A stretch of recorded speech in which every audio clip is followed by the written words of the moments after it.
اعوذ باللہ من الشیطان الرجیم بسم اللہ الرحمن الرحیم۔ اللہ رب العزت نے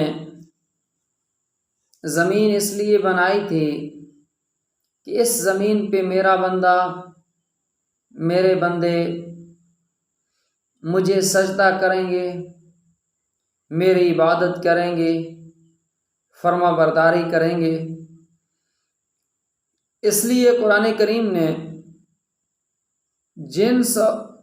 جن اور انسان کی تخلیق کا، پیدا ہونے کا جب مقصد پیش کیا، وَمَا خَلَقْتُ الْجِنَّ وَالْإِنسَ إِلَّا لِيَعْبُدُونَ، اللہ رب العزت فرماتے ہیں کہ جن اور انسان کو اس لیے پیدا کیا گیا کہ یہ اللہ کی عبادت کریں۔ تو اس زمین پہ وہ اللہ کی عبادت کریں۔ زمین بننے کا اصل مقصد تو یہ کہ زمین انسان کی ضرورت کو بھی پورا کرے اور وہ انسان اپنی پیشانی بھی اللہ کے سامنے جھکائے زمین پہ رکھے۔ لیکن جو زمین بنی اس لیے تھی کہ جس پہ اللہ کی فرما برداری ہو، آج اس زمین کے اوپر چلنے والا انسان اسی زمین پہ زنا کرتا نظر آتا ہے، اسی زمین پہ چلنے والا انسان آج وہیں شراب پیتا نظر آتا ہے، اسی زمین پہ چلنے والا انسان آج وہاں قاتل بن کے پھر رہا ہے، اسی زمین پہ چلنے والا انسان آج چور بنا ہوا ہے، اسی زمین پہ چلنے والا انسان آج ڈکیٹ بن کر اللہ کی اس زمین پہ چل رہا ہے، اسی زمین پہ چلنے والا انسان آج اسی زمین پہ چل کے رشوت لے رہا ہے یا کہیں دے رہا ہے، تو اسی زمین پہ چلنے والا انسان آج سود کا کاروبار کر رہا ہے، اسی زمین پہ چلنے والا انسان اللہ کی نافرمانی کرتا ہے، اسی زمین پہ چلنے والا انسان اللہ کے ساتھ کہیں شرک کرتا نظر آتا ہے۔ زمین اس لیے بنی تھی اس پہ اللہ کی عبادت ہو، انسان اس لیے بنا تھا کہ یہ اللہ کی عبادت کرے۔ جو جس مقصد کے لیے بنایا گیا آج وہی اللہ کی نافرمانی پہ چل پڑا ہے، وہی اللہ کی نافرمانی پہ چل پڑا ہے، اسی زمین پہ نافرمانی کر رہا ہے جو زمین اس لیے بنی کہ اس پہ اللہ کی عبادت ہو۔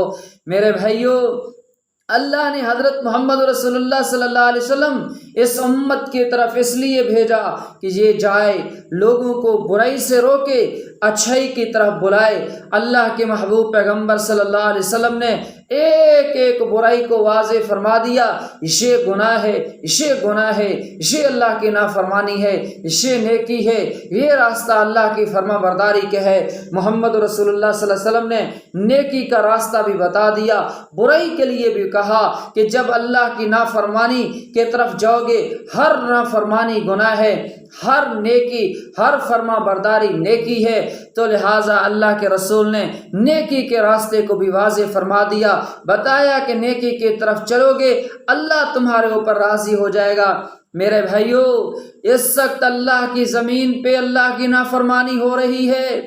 قیامت کے دن ہم اللہ کو کیا جواب دیں گے کہ اے اللہ، تیری زمین پہ نافرمانی ہم ہوتے دیکھ رہے تھے، ہمیں کبھی احساس تک بھی پیدا نہیں ہوا، ہم اب کیا کریں؟